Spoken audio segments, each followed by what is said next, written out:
Hello, everybody. My name is Janelle Stevens, and I'm a real estate agent with Caldwell Banker. I'm also a resident of this wonderful town of Randolph.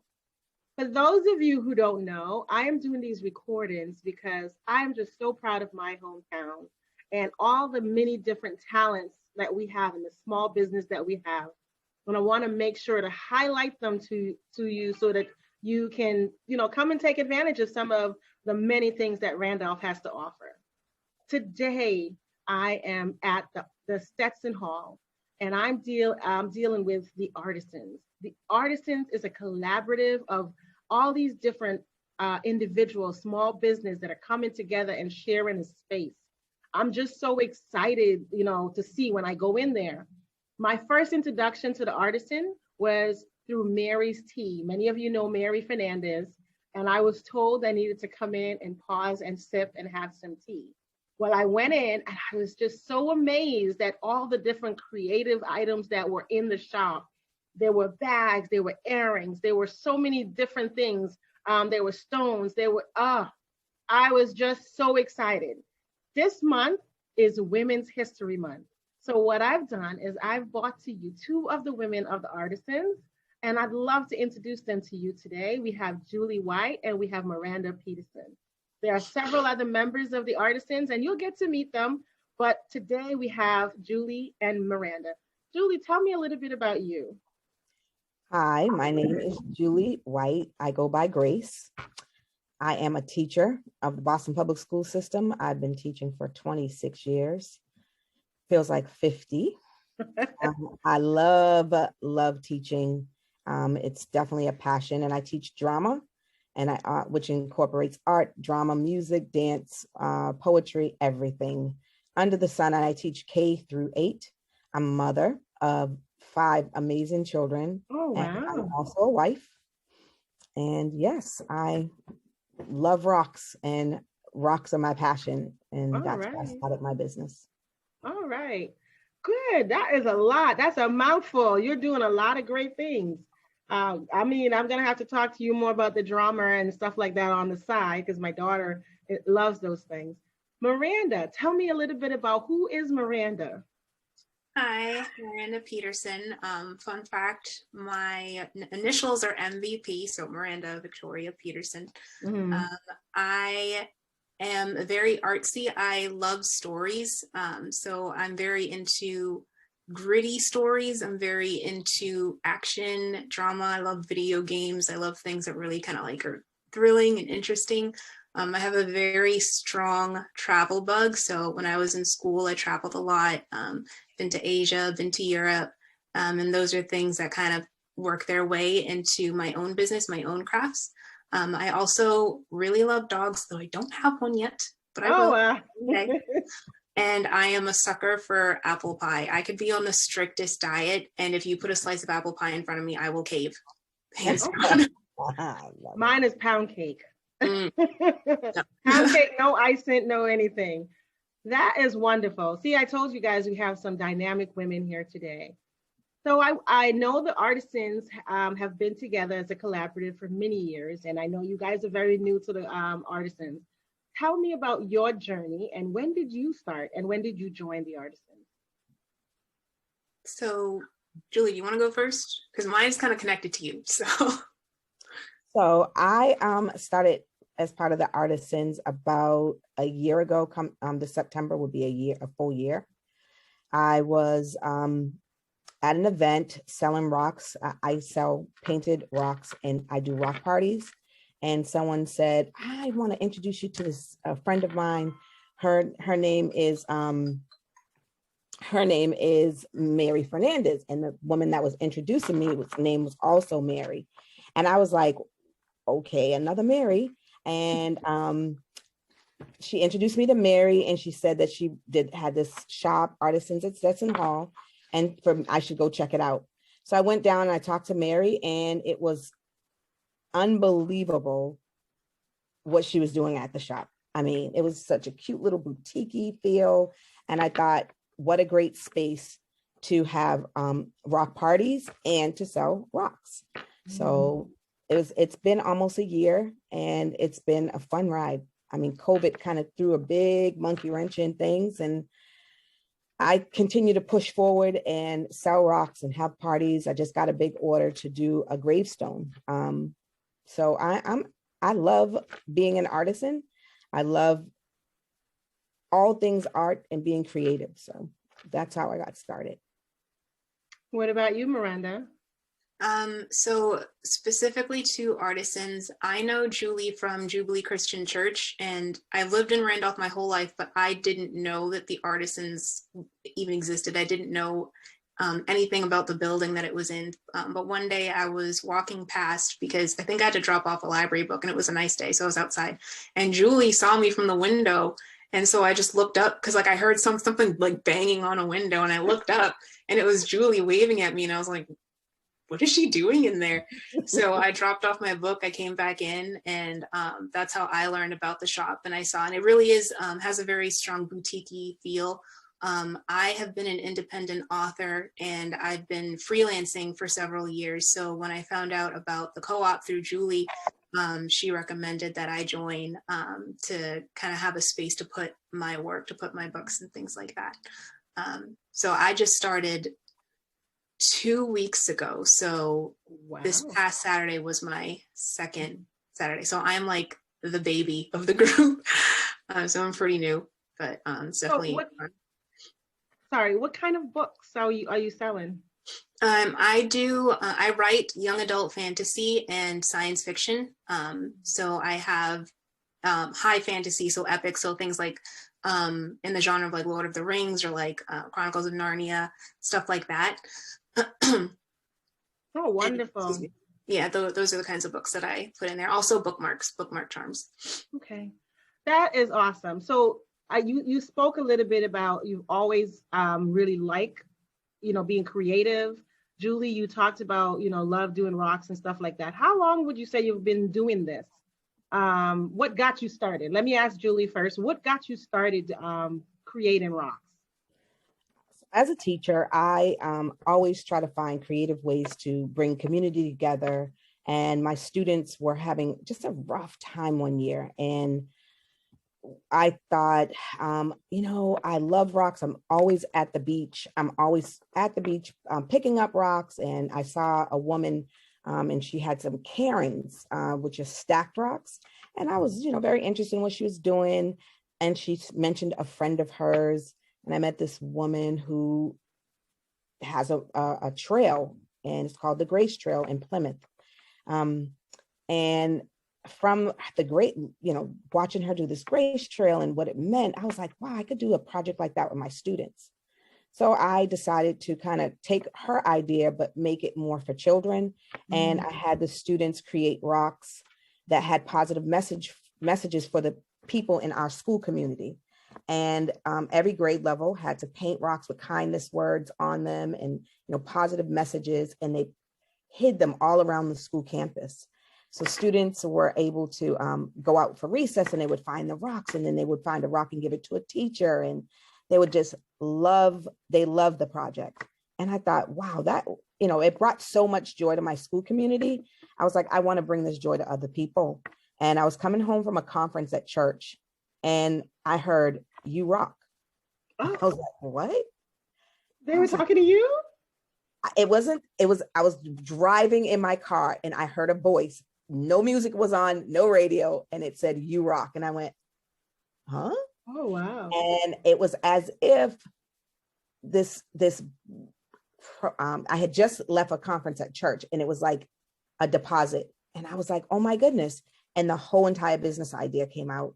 So I was at Jubilee, and I called my pastor, and I was like, I had this business idea. She was like, go with it. It's amazing. It's a strong name. There's no one doing this rock painting out there. I know they do canvas and all that stuff, but rocks you can put in your garden. You can, decorate rocks and put in your house. You can use them anywhere. So I started this project just from that idea of working with my children and wanting to give back, not only to children, but to everyone. And the art project, like doing the artwork, is so relaxing and so calming. I started doing it with seniors also. So nice. I love that. I love that idea. So you're not only reaching out to just the children. You're reaching out to everyone, and that whatever their story is, they can, or something special that they want to do, they can take their time, and it's therapeutic. I love it. So I have one more question for you. Mhm. In the park in Randolph, Powers Farm. Powers Farm. Farm, yes, thank you. In Powers Farm, I noticed there were rocks around. Is that you? So yes, I had an event with the elders and we painted rocks at the park. And we placed, some of the people put their rocks down, they kept them. And I place rocks wherever I go and do a job or do a show or an event, I leave rocks with positive messages on them. I've seen your rocks, I've seen your messages, and I'm so happy to have met you because we have a group of women that walk together, and we've seen your rocks and we were inspired. So wow. That, and I'm glad to know who you are now. Great. And awesome. On that note, I put in for a grant actually with the town of Randolph to do a project called Hope Rocks Randolph. So hopefully I'll be able to do a project that really gets everybody in Randolph to find out about, just spread the message of hope all around Randolph. So you get to come to Artisans and paint a rock, and then you get to go place it somewhere in the community for someone to find. Oh my gosh, I love that. And so with the grant, they'll be able to do it and not even be a charge. It'll be just exactly. It'll be free. It'll be just a fun activity. I love it. I love it. Always evolving through the Artisans. But we still want people to be able to come and support your business by purchasing those rocks. So thank you for that idea of doing the grant and opening it up, letting people come in and be able to do this. When you do get this, please let me know, because I would definitely love to come and check that out and be a part of that. Awesome. My daughter will love it because she's creative. So speaking of another creative, Miranda, tell me a little bit about your journey and how you got started.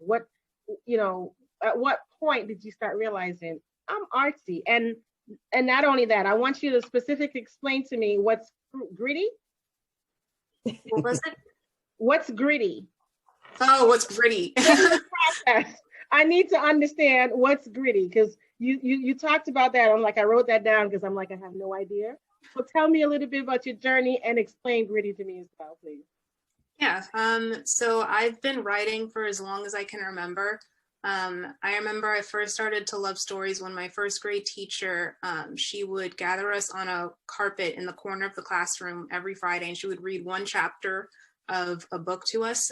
She read a lot of The Magic Tree House, so like with Jack and Annie, a brother and sister, who Julie's nodding her head. I think so. You know this series. I love this series. So they would get a book in their Magic Tree House, and they would just like flip it open, and it would be like, Roman history or like something about like Caesar, and they would like, I think they would like touch the page and they would wish to go there, and the treehouse would spin and spin and spin, and then everything was quiet, absolutely quiet, and they would leave the treehouse and be in this world from the past or from this book. And I remember just being so engaged by that concept and just loving those kinds of stories. So I started writing my own stories about kids who would like travel to other worlds, and that's really how it started. I started off with plays, and then I moved into prose, so novels and short stories. And then I started illustrating, started drawing when I was 11. A friend of mine was drawing anime characters on the blacktop at recess, and she did it like every day. And then one day I was like, can you teach me? And she was like, okay. So she taught me, and then I kind of took off after that. And that's when I was like, I want to do this for the rest of my life, to just like write stories and illustrate them. I didn't start independently publishing my books until 2019. That was something that took a lot of faith, because I was kind of like, this is just something I like to do. Like, why would I try to publish? Like, what for? Why would read it? Yeah. So I was kind of like, I don't know. And I just really felt like the Lord was telling me to do it. So I did. And since then, so I've been releasing books on average every few months. last year during the pandemic is really when things started to kind of get moving. So a friend of mine and I, we started doing speaking events. We did an event, an anime convention at the Turner Free Library in late August. It was the Activate Comic Con. And what we did, we mostly just encouraged other young teens, you know, if we can do it, you can do it. And we were like doing a workshop with them, helping them come up with a concept for a story, and they came up with a great idea. So I've been doing things like that since August, and I also illustrate other people's books. So I actually illustrated a book series for the head pastor of Jubilee, Pastor Mona, the Reaching into Self-Esteem series, which is a book series for girls and women about self-esteem, about friendship for young women. And that's a project that I was drawn to because of my own struggles with self-esteem growing up. So that was something that I was very happy to be a part of. As far as gritty storytelling goes, from a young age, I would say probably when I was like 13, 14 years old, I discovered an anime called Code Geass, and it is pretty much it's a tragedy. So it's about this teen who he's a prince and he is abandoned by his empire, and he wants to he wants to destroy this empire because it's corrupted, and some events happened that got his mother killed. So he wants to take vengeance against the empire, but he doesn't know how. So he's kind of like living his life like adrift. He's just bitter and angry. And then one day he meets this woman, this immortal woman, who gives him the power to do what he wants to do. And on the way, it just starts this chain of events that are very deep, very dark, very emotional, and very tragic. So there's a lot of emotion in the story. So gritty means like all these heavy emotions. Yeah. So gritty means it's like action. It means there's no plot armor. So plot armor for stories is when like you have a character and you know that they will never die because the story needs them. So like the main character, for example, the main character can't get killed off because then you'd have no story. Or like his best friend can't, because then who would his best friend be? You know, things like that. So stories where it's like you really don't know what's going to happen. There's so many plot twists. And that's gritty. It's like it has an edge to it. So well, I would definitely love for you to, whenever you're doing a workshop again, to let me know. My daughter as well. I think she's gritty because she likes stuff like that. She likes stuff with heart. And again, not necessarily saving the main character, but just stuff like that. So both of you women have just said some really interesting things. So again, I just want people to understand and recognize that the talent that you're witnessing today. You have a young lady who is selling books. She's doing stories. She's doing characters. She's we didn't even talk about her travels and stuff like that. But it sounds like from that book alone, not just the idea of travel. I mean, being creative came out, but you went to so many different places. So that probably created that desire to want to travel and go to some of these places as well. And thank you for sharing. I'm sorry, go ahead. No, I said definitely. And thank you for sharing that with us and allowing us into your world by being a part of the Artisans. Julie, thank you as well. I really appreciate that, God has given you that gift, like you said, and gave you that word, because we all need something just to relax us. In this time, we need something.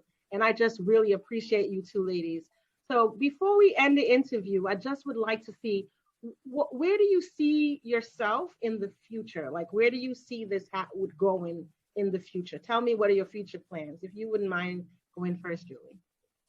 So as far as where I see URock, my company, in the future, and myself, I want to hold, I'm retiring in about 6 years from teaching, 6-7 years. And I want to hold art classes to offer art in the community so people can spend time relaxing, especially during this pandemic. There was so much, stress and things going on. Paint and relax me. You know, when I had COVID and I was really sick and I was painting rocks because it relaxed me and it gave me peace. So I just really want to, I see this business, I don't want a brick and mortar. I want to always be able to travel with the business. I've been to Minnesota to paint rocks. I've been to do rock parties, women's conferences in other states. So I see this business traveling and really, you know, sending art kits out, doing art parties on Zoom. I see doing custom rocks for gardens and all kinds of things. So the future is endless when it comes to rocks because rocks are forever. Thank you. Miranda? I have always wanted to have my own publishing house. I think what I'd like to do is accept manuscripts of author illustrators like me, especially because my art style is heavily inspired by anime and manga, and I know that that's really not traditional. So when it comes to publishing houses in America, things like that really aren't popular. So I'd like to create a space where author illustrators who do what I do can have a shot at being traditionally published, even though what they do might be considered unconventional because it's different. Another thing I'd also like to do is to have my own animation studio. So all of the books that the publishing house gets, we would kind of like put those through like a queue and push them out and adapt them through the animation studio. The reason that I want to do that and just that I'm so passionate about storytelling is because I feel like a lot of the shows that come out for the youth today are so heavily riddled with things that are so political that stories just kind of get like put through the wash and just kind of brushed aside in order to hammer an ideology into people's heads. And so I want to also just create stories and create this kind of like machine that pumps out just good stories, like no agenda, no ulterior motive, just a good story for people to relate to for people to like sit down and be like, haha, that's so funny, or oh wow, that's so emotional, I can really connect to this character and things like that. Thank you, ladies, so very much. So Julie, my final question, if people want to get in touch with you, apart from going, first of all, let me just say, the Artisans, you mentioned that you passed by the building and you didn't know. The Artisans is inside this beautiful historic building in the center of Randolph. It's called Stetson Hall. So we know that you guys can walk in the Stetson Hall, and the Artisans, if you go through the parking lot, the Artisans is right on your right-hand side, so you can't miss them. However, we want people to be able to connect with you through the brick and mortar, but I also want them to connect with you if they need to by social media or a phone number. How would someone reach out to you and get in touch with you, Julie? You're muted. You're still muted. I do that in class all the time also. So they can reach me at yourock@gmail.com. Again, that's your own unique rock. So sorry. YOUROWN, unique, UNIQUE, rock@gmail.com. And they can also reach me at the Artisans at any time. And my phone number is listed on my email. So if you contact me through email, I can send you a card with all the information on it. And Miranda? You can connect with me through my website. So that would be mirandavpeterson.com. Miranda spelled with a Y, so MYRANDA, V as in Victoria, Peterson, PETERSON.com. You can connect with me through the contact form. You can subscribe to my newsletter, or you can go to my commission page if you have a book idea and you want to work on a project together. So you can get all that through my website. And also, I will be when I put this interview out, I'll put your information at the bottom of the page. So if you want to get in touch with either one of these ladies, didn't I tell you that Randolph has some powerful and some creative and some wonderful people? Thank you, ladies, so much for your time today. And I'm just so excited. Please let me know if people are coming in, because I'm telling you guys, you're in for a treat. Go and visit the artisans at Stetson Hall. You are definitely in for a treat. There's so many things that are being offered there. Get some tea, buy a nice bag, get some books. It just, there's so many different things. I can't even list them all. But take your time and go in. There's some creative artists that are there, and they're doing a wonderful job in our community. So I want to thank you guys for taking the time and spending the time with me. You guys have a great day. Thank you. You too.